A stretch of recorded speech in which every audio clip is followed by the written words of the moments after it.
topesi bino nyonso mbote na esika bozwami kolanda biso na nzela émission na biso la rosée du ciel pour ce nouveau numéro. Tolingi tozwa temps ya koyeba kosambela na plus lelo tokosala bobele losambo mpona baza na baproblème, mais ntango yango ekozala un peu devancé précédé na mwa moma moke ya enseignement tolingi kozwa. Nalingi bosimba biso malamu parce que posa na biso ezali ignorance na kati na bomoi na bana na nzambe ezwa esika te. Plus oza na connaissance, plus okosambela bien. Plus oza na connaissance, plus okobunda bien. Plus oza na connaissance, plus okovivre makambo oyo oza nango posa kobika na bomoi na yo. Mais avant tobanda nalingi toka kosambela nzambe. Seigneur, merci pour notre temps au Pessibiso. Tu nous toques à la maloba na yo et donc on a libota na yo. L'assemblée au nom de Jésus. Au bénir ba instant. De messi kanon so bana. Yo bazwa mi kolanda biso. Maloba je suis kana mitema na bango. Nanyazaki na problème pendant kazo landa biso. Opia e solution tata. Nanazaki malade pendant kazo landa message. Azwa guérison. Merci Père. Oyo kibiso poko kisiam. Na kombo na Kristo Yesu. Amen. Bien. Tongi tozonga na cadre ya enseignement na biso tango molai to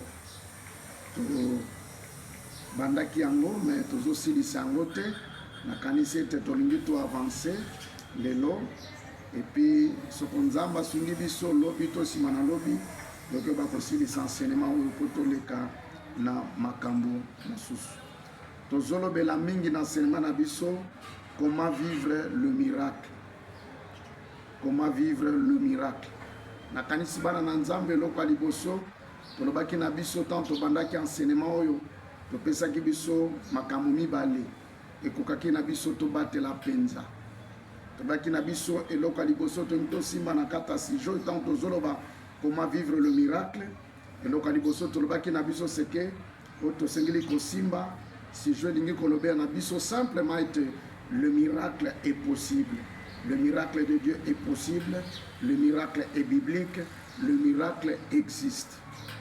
Pourquoi tolobi yango tolobaki na biso tolingi tongola équivoque ezo régner pe ezo simba makanisi na bana na nzambe belo bazo kanisete tanga miracle c'est le cas pe lelo toza sona tangu wana te ya kobika miracle na nzambe etolobaki mpona bamosusu nyonso ezali kosalama lelo nzambe etazali kosala bakamati chance bakamati possibilité wana bapesi yango epai na satana yende aza na makoki wana lelo mpona bango bazali kokanisa ete nzambe lelo aza suna makoki ya kosala miracle te. Et pourtant toyebisaki biso bien Sokotani Marc chapitre 16 verset 17, là c'est Jésus qui parle lui-même. Voici le miracle qui accompagneront ceux qui auront crié à mon nom. Voici le miracle. Bien aimé, na bozonga tano le bela ba principe ya likambetali nden togoko bika miracle na nzambe. Rien que ces versets, ils ont confirmé biso ete bandeko le miracle est possible. Miracle leka na tango na kalate même na tango na biso miracle est possible pour na bato bandimi et bazali kondimango Yesu alobi voici le miracle qui accompagneront et ko accompagner bato nyonso te et ko accompagner n'importe qui te le miracle accompagneront ceux qui auront crié à mon nom, pas seulement le vieux, même les petits enfants qui croient. Miracle na vie na bango bakoyeba ko vivre yango. Et l'okami balé na lingo simba na niko zonga te parce que ça juste un rappel. Et l'okami balé na lingo simba tanto zoloba sur comment vivre le miracle. Koloba ki na biso bande kwete c'est si je lingi koloba ete pona ko vivre ba miracle il y a des principes à suivre. C'est vrai que le miracle existe. Na kat na Biblia okomona yango pe na tango na biso lelo tozali pe na makoki ya kobika yango. Si j'avais préparé cette histoire, nakokaki ozonga kolakisa biso yango po ete tokoka ozala rassuré bana na nzambe te nzambe ya biblia obiso tokosambelaka azali penza na bomoi pe azali kosala nazali koluka document moko nalingaki napesa biso yango lokola preuve ya miracle pour ceux qui ne croient pas bandima ete nzambe ya biblia oyo tokosalelaka azali nzambe oyo akosalaka azali nzambe oyo akobikisaka azali nzambe oyo akolongisaka. Je vais revenir même à la fin napesa biso preuve ya ndeko moko oyo amonaki miracle médecin asaleli ye prescription mais elle n'a même pas eu le temps d'acheter ce médicament tozwaki ordonnance na maboko na biso pe nzambe ya biblia après prière asaleli ye miracle pe abiki soko ozondima nzambe akoyeba pe kosala makambo ngo na mpo na biso nayebisaki biso bandeko vous savez nzambe asalelaka biso mingi makambo biso tozondima so tozondima te nzambe akosala biso yango te. Même au temps de la Bible, vous savez, dans certains territoires, Jésus n'a pas eu ce temps de faire des miracles simplement parce que les gens n'ont pas crié. Jésus, pour opérer, azana a besoin de mettre makambouana otozana ngo posa tozoluka ezali pe azana makoki akosalango. C'est alors nde tokobikango na bomona biso. Obalanda kinga na émission précédente, je crois on avait beaucoup parlé, mais faute de temps, nous avons vraiment limité. Yangwana, Tolingi, Tozonga Sona Simate, Potokende, Mbango Liboso. Le principe, Likamami Balé, quand on dit comment vivre le miracle, c'est thème suppose qu'il y a des principes à suivre pour vivre le miracle. Et Zana Makambo Biso Tolingi Tosengeli Koyeba, et Zana Makambo Biso Tosengeli Kosimba, et Zana Makambo Tosengeli Ko battre la porte vivre le miracle. Il y a des principes à suivre dans le Nzamba Bible, Azakanzamba ba principe. Soko aucun banda, il y a des principes naïe okobika miracle. Il y a des principes que le Seigneur seul a posés pour vivre le miracle de Dieu. Et tout le monde qui n'a pas souhaité, bien aimé, tout le monde qui a biso, biso suelo konini otobengi miracle. Tout le monde qui n'a pas le miracle, c'est tout fait, tout événement qui sort de l'ordinaire. Le miracle, bien aimé, Tolobaki Nabiso, ce n'est pas quelque chose qui est ordinaire, mais le miracle, c'est quelque chose qui sort de l'ordinaire. Le miracle, c'est quelque chose qui est spirituel. Le miracle, c'est quelque chose qui est surnaturel, extraordinaire même, et qui dépasse l'entendement humain. Jean Marc chapitre 2, Jean Marc chapitre 2, verset 12. Marc chapitre 2, verset 12. Et en l'instant, il s'éleva, prit son lit et sortit en présence de tout le monde, de sorte qu'ils étaient tous dans l'étonnement et glorifiaient Dieu, disant: nous n'avons jamais rien vu de pareil. Nous n'avons jamais rien vu de pareil. Ça, c'est le miracle. Ça sort de l'ordinaire, ça surprend et ça étonne. Paralytique atamboli, batuba mon événement na pe balobi nanu to mona likambo ya boite et lekeli bomoto na bango et lekeli makanisi na bango et lekeli maile na bango. C'est ça le miracle. Ce que loko oyo batuba et loko nyonso eza habituel batuba mesana nango batuba ibete to bandaka boto suka kaboy bandeko yango te eza miracle. Mais le miracle ezoloko ezo surprendre batu. Le miracle ezoloko ezamu mesamote.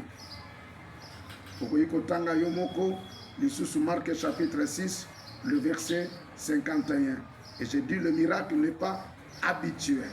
Le miracle, c'est toute intervention surnaturelle dans la vie des hommes, dans la vie des humains.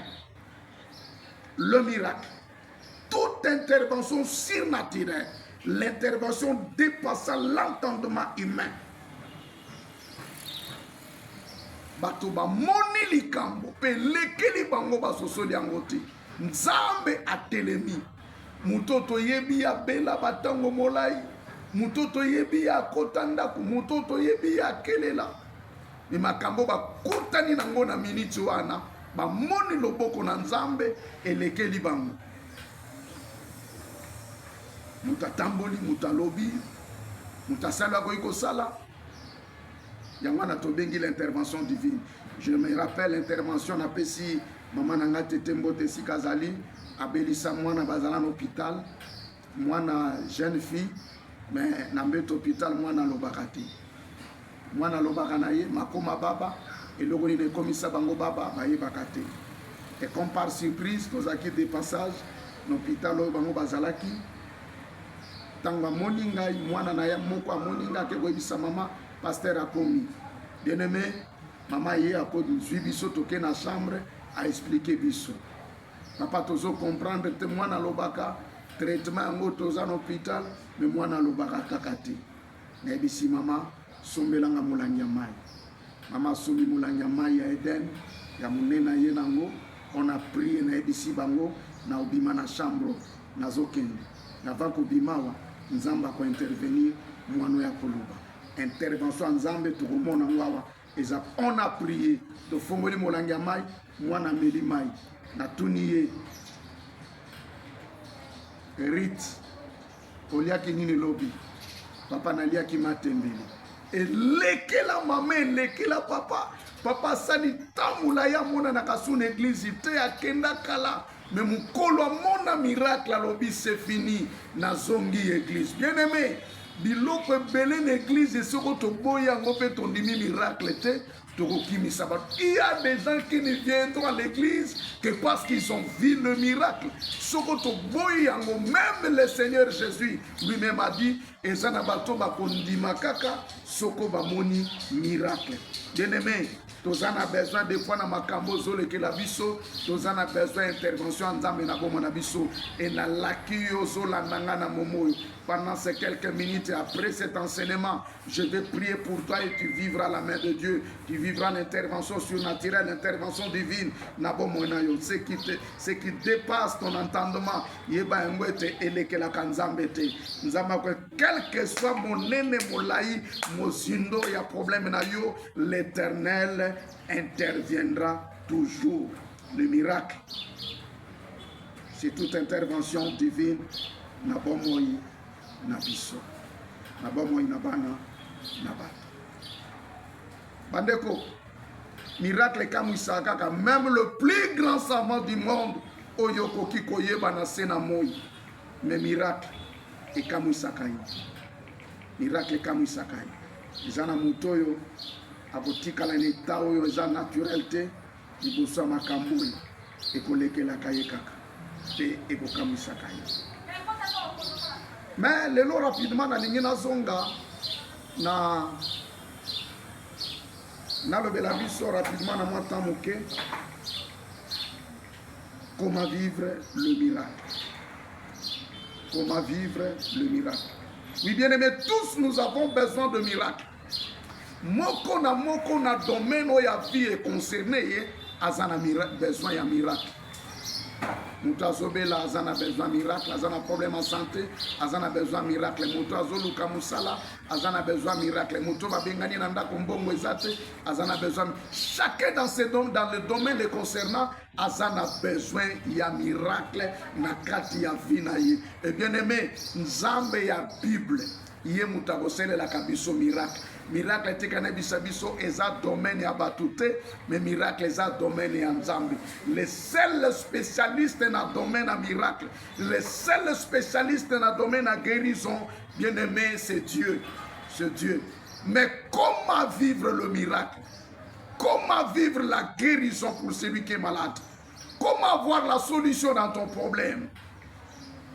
Je vais aller avec quelques principes bien aimés. Le premier principe, je crois, j'ai déjà abordé cela, mais nous allons y revenir pendant quelques minutes parce que nous n'avons pas assez de temps. Vous savez, sur le kinakata chaîne, vous en avez ta chaîne, et zakande likambo, il y a minute koleka nakata chaîne.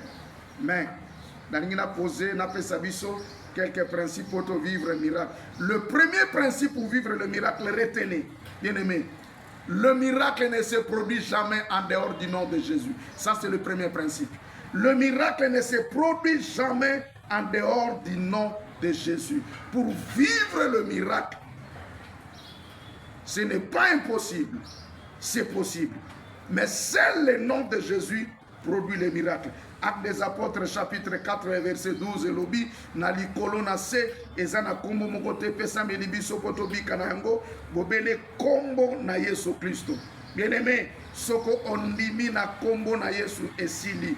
Bible lobi na Jean chapitre 5 verset 17, là c'est Jésus qui parle, mon Père agit jusqu'à présent et moi aussi j'agis. Bien-aimé, na lingine biso yo sana problème esi kozali ko se confier na kombo ya batute o bazalo kola yo baza incapable ne koyebi soko nzambe akoka kondimete makila ya moto lokola ngai na yebi kisabatu ndatika ka Isaka za la sacrifier maibete makila ya moto azana makokite ya kobikisa ko sauver yango ana tindaka mobikisi Yesu pe diloba na nzambe so confirmer ezana likolo ezala na se bien-aimé ata na se na mabele na se na mai ezana kombo mosusu te biso toko kobika na yango bobele kombo na Yesu Kristo ya Nazareth. Nalingi totanga te verset moko na Actes des Apôtres chapitre 3 le verset 16. Acte 16, plutôt Acte chapitre 3, Acte chapitre 3 le verset 16. Écoutez ce que la parole de Dieu dit. C'est par la foi en son nom que son nom a raffermi celui que vous voyez et connaissez. C'est la foi en lui qui a donné à cet homme cette entière guérison en présence de vous tous. Bien-aimés, et l'autre salié témoin à mon père azala et bon sono. Okotanga Acte chapitre 3 kozwa lumière mwana mobali abotama ebosono eloko esali te mwana mobali atambola Bible alobi c'est le nom de Jésus.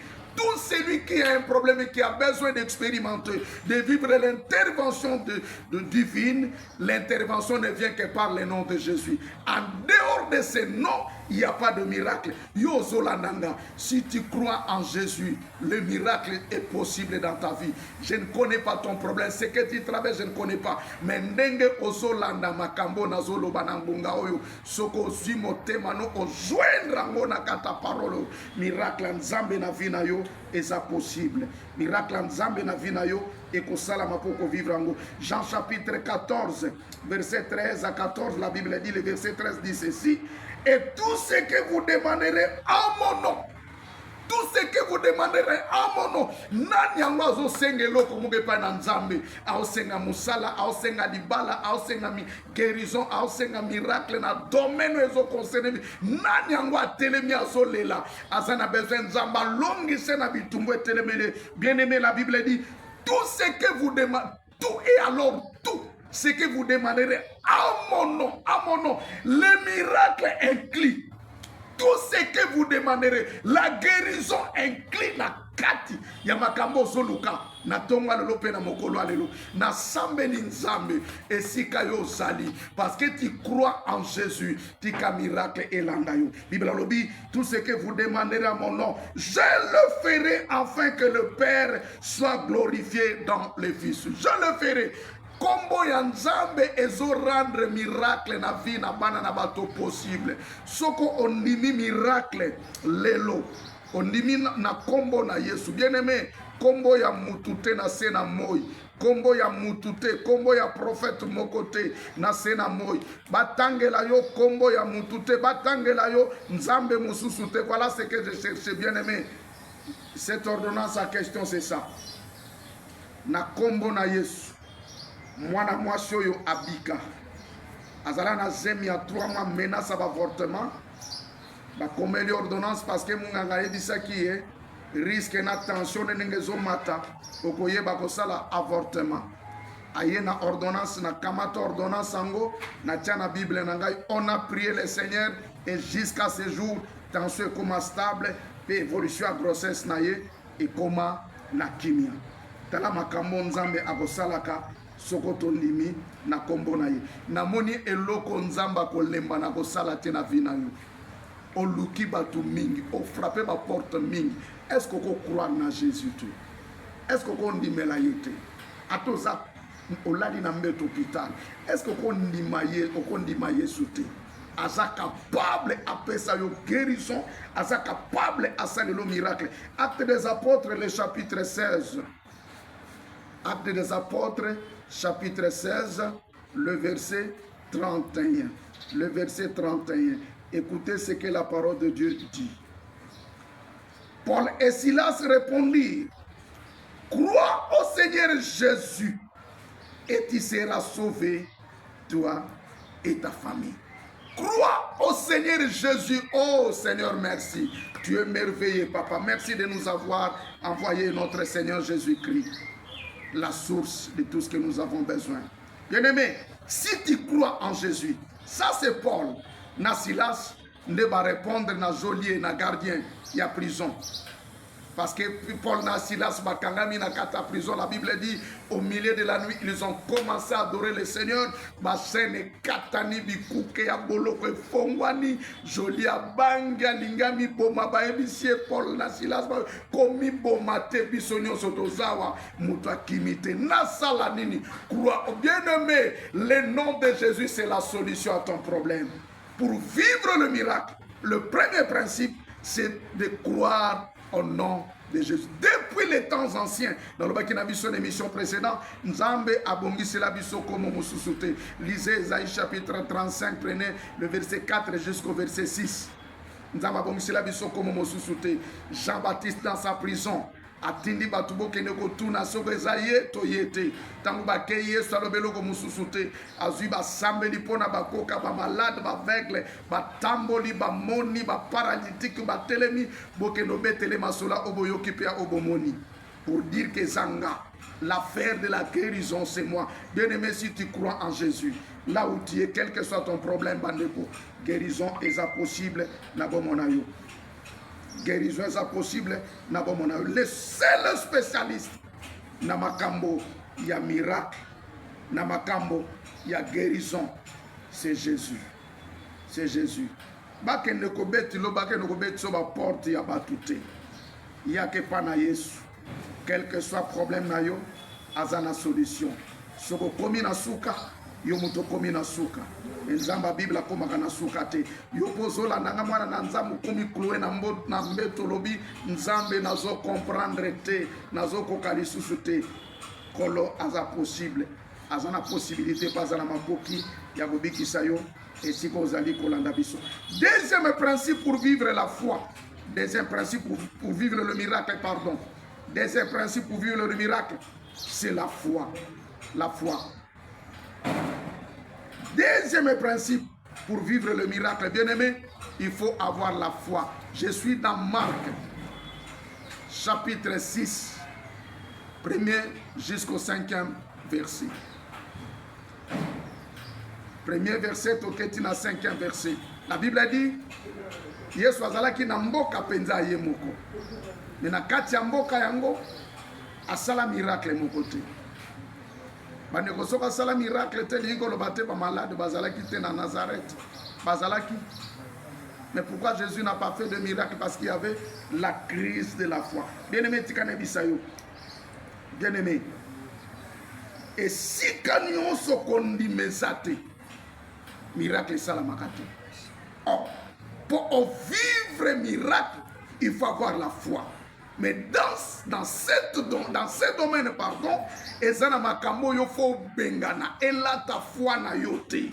Et aussi ma foi na yote. Je vais parler rapidement de ces 5 choses. On a benga nazo benga benga kalokola ba massacrer ya foi. Bien-aimé, retenez ceci, oko vivre miracle te soko foi ezate. En dehors la foi miracle ezate. Foi ezalokola ema oyo e atiraka miracle. Na moni na kata Bible tato e mwana na ye abeli tango molai possédé na esprit miwe et ko isake na moto tango so boaka makapar si par là, mais aïe n'est pas ma disciple dans Marc chapitre 9. Marc chapitre 9 à partir du 14e verset, tu n'as 23e verset. Tant que Moussou, aïe n'est pas ma disciple, va sembler la ponaye, ma disciple va quitter. Tata lobi na ole kisatang pa manabino, akimi mbangue pa ya maître à expliquer l'ikam. Yoka yesu akoyebisa ba disciple na ye, jusqu'à quand serai-je avec vous et jusqu'à quand vous supporterai-je? Mais t'as surtout na tatoyo, ça fait combien de temps moi no ya beli boya bi banda bo mwana na ye soki okoki. Et ça veut dire si tu paies. Ya mondo lingo bisanga. Verset 23 ya Marc 9 lobby. Tout est possible à celui qui croit. Bien aimé, le miracle n'est pas impossible, retenez ça. Le miracle n'est pas impossible. Mais pour vivre ce miracle, il nous faut la foi. Lorsque je parle de la foi, j'aimerais tout simplement dire, faire confiance à ce Dieu. Croire que Dieu existe. Et quand tala, longo la mingi confiance na yo na minganga.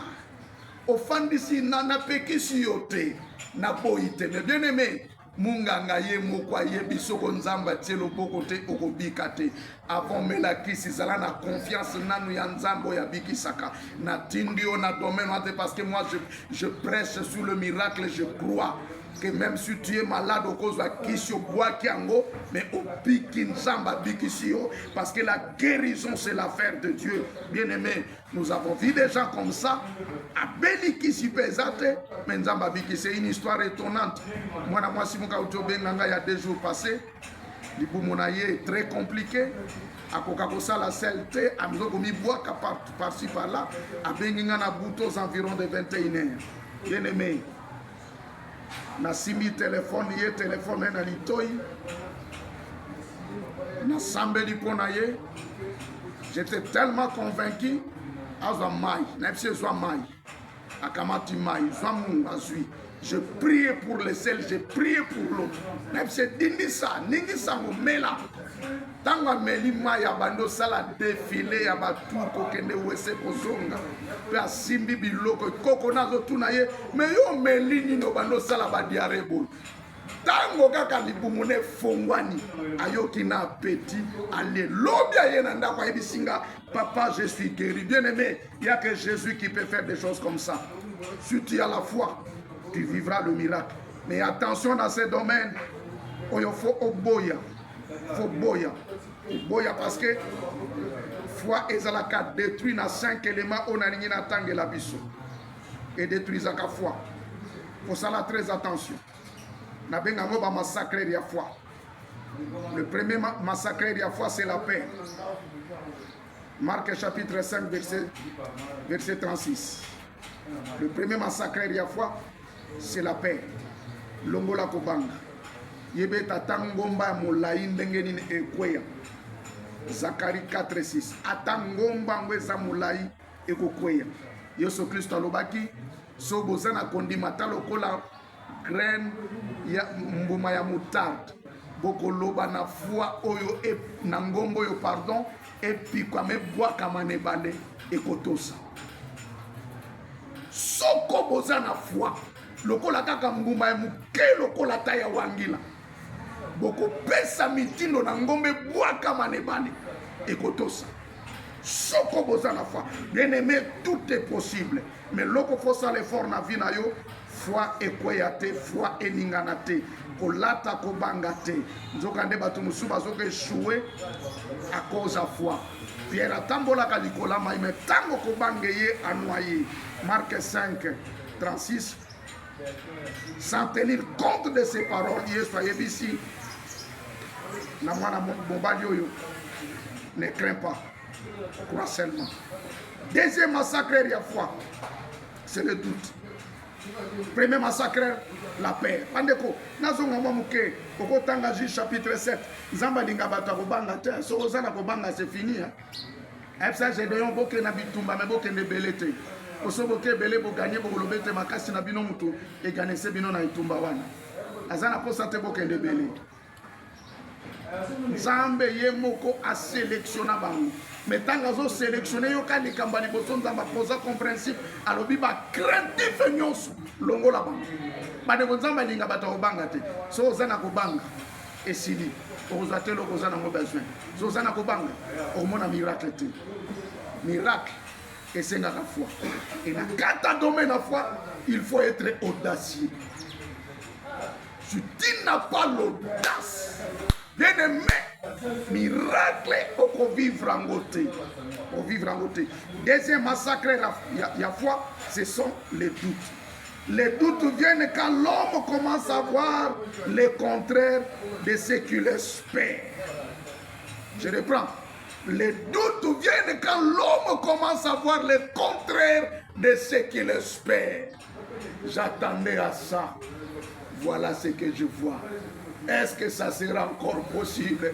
Élimine les doutes dans ton cœur. Élimine les doutes. Avance avec la foi et tu saisiras ce que tu as besoin. Troisième massacre à la foi, c'est l'incrédulité. Si l'incrédulité commis et koti, miracle et sous possibilité. Le refus de croire, le refus de faire confiance en Jésus, c'est ça l'incrédulité. Pour vivre miracle et en zambété. Dans Nazareth, dans Marc 6, Jésus n'a pas fait de miracle. C'était à cause de l'incrédulité. Il aurait fallu chasser l'incrédulité dans la vie pour amener un miracle. À boire incrédulité, les miracles comment possible. Quatrième massacre la foi bien-aimée, c'est l'orgueil. L'orgueil empêche la foi d'opérer. Nzambe asalaka esika oyo orgueil ezate, mais sika oyo orgueil ekoti Nzambe asalaka te. Pamona na kawana te. Ozana besoin omona miracle ya Nzambe soit humble. Soit un je bénis mon napesi mbote pa ya papa na ngai Anthony Mwanambote qui m'a toujours dit mais si kanyoso nzamba komemo pe na makambo nyonso nzamba kosalela kayo reste la même personne. So orgueil koti na vie ya mutu c'est fini. Ozwe sika na nzambe tata nzamba sale li ondenge nini yebo toza mutu okotikala kokoma nzambe te. Ozwe sika na nzambe te buka mapeka na yo. Bandeko totika nzamba sale la biso. So tolingi totia mapeka likolo. Bien-aimé, l'orgueil des fois arrive quand l'homme prend la place de Dieu pour opérer. Mutakomi komona ndeye. Makamono sezali ko sala mandeye bandeko totika makamwana totika kuzoba wana. Totika kuzoba wana. Et enfin, le cinquième massacre, on a zopé sabiso, c'est l'ignorance de la parole de Dieu. Maye bisayo était tant un miracle, c'est le cas. Les seuls moutako battent la makambouana oyazaka ka ignorant. Parce que baye bisako esika boye likambo salamaki Satan mutasali yango ezanzambete yondimi. Est-ce que tu as prié le Seigneur pour nzambalo banayo makambouana obazo yebisayo? Non non, bandeko ko limiter loboko ya nzambete pe ko limiter pe miracle nzambete na vie na yo. Retenez ceci. Bien-aimé, tu veux vivre le miracle. La foi est un domaine très important. Lorsque je parle de la foi, je me tout simplement dire, fais confiance, développer confiance ma casse. Et l'on a nzambe tata na ebité likamboni ne oye telemi libosona et lokoni de lati makanisino ozomo no komina suka ozomo na kaka chèque libosona yo na ebisa yo okotombete okokoyate et lokwe telemi libosono muto a telemi libosono azaka ka muto aza nzambe te nzamba aza na makoki akokoyisa ye nalingi na exhorte mutu moko na tonga lelo oyo atelemi liboso barrière moko. Fais confiance, aie la foi en Dieu, tu vivras le miracle. Et si kayo komi ezasuka te nzamba aza na makoki pe aza na makasi wana ya kosala ya kosoutenir yo po okwa kolonga bandeko tika nzambe ya Bible akoka kosunga yo. Tika nzamba Bible akakopesa yo makasi, tika nzamba Bible akakokomisa yo même si ko yokokoma te pe asalete kondimano ekola pe kondimano ebatela mepai na ye. Nalingi na biso avant donc ne citer on a lelo garde la foi. Garde la foi. Soko kondima e baby c'est fini. Soko kondima e baby miracle ça sous possibilité. Batela kondima na yo. Bomba kondima na yo malam. Yango ko salete obika miracle. Nzambe asalaka te esika miracle ezate. Esika miracle foi ezali. Plutôt je voudrais dire Nzambe asalaka te esika kondima ezate. Mais esika nde kondima ekoti, esika kondima vandi, nde esika yango Nzambe asalaka. La foi attire la présence de Dieu. La foi attire la gloire de Dieu. Bien-aimé, ce qui est impossible aux hommes est possible à Dieu. Batonde basukaki. Nzamba suki na nute. Batonde ba combien ba vivre ba limite na bango. Nzamba zana besoin à ça encore na vie na yo. Est-ce que vous telema na kata foi lelo? Est-ce que vous sale na Nzambe confiance? Yokane biso likambo pena kane koshita. Bien-aimé, sur cette terre des hommes, na domaine na foi. Ozana besoin to tambola na mayele ya bomoto. Ozana besoin to tambola na makanisi ya bomoto. Il est écrit, nous ne marchons pas selon la vie, mais nous marchons selon la foi. Avec Dieu, il faut vivre, il faut marcher avec et selon la foi. Il est écrit, mon juste vivra par la foi. Mon juste vivra par la foi. Je n'ai pas été likambo na ezo persister. N'ai pas été situation na ezo la lisandote. N'ai pas été difficulté na ekomiko coincé yo. Mais yo oyo la ninga. Je vais maintenant prier pour toi. Attache-toi à Dieu. Fais confiance à Yahweh. Tu vivras le miracle. Na tombolo boko nanga Yahweh. Pona motonio soit landi biso na message. Pona motonio soit landi biso na enseignement oyo. Nzambe esika nyonso azali. Quel que soit problème el attaqué. Na sambeli na tongwa lelo ekwei na kombo na Yesu. Moto azalaki obstacle na problème wana na longoli liboso na yo. Au nom de Jésus-Christ. Tika obika. Esikozali. Reçois la guérison. Yozo kokotambola te na lobi na kombo na Kristo ali. Tiens-toi debout. Télément. Ça la prenez pas. Et commence à marcher au nom de Jésus. Commence à marcher au nom de Jésus. Et si tu vas rejeter qui au lobby, yozo la nanga, le lobandi man. Et si tu vas bien qui au solution te, lelo, kende, pas pe so solution. Que Dieu te bénisse, que Dieu te garde, que Dieu te sécurise. Au nom de Jésus-Christ. Amen. Bande kobino bozaki li bakwa kolanda biso na 4 émissions na biso nzamba pambola bino. Andibete nzambe na Biblia apeswe yano. Et prochainement tokutana na kati ya Matea na biso zana posa ya kosungama na losambo koko benga biso na numéro na biso 098 87 52 183 089 42 62 716. Koko benga biso to ko bondela pe kosunga yo soko lumière osana besoin ya lumière na makambo toti koteya. Kolo apambola bino tokutana na prochaine. Ciao.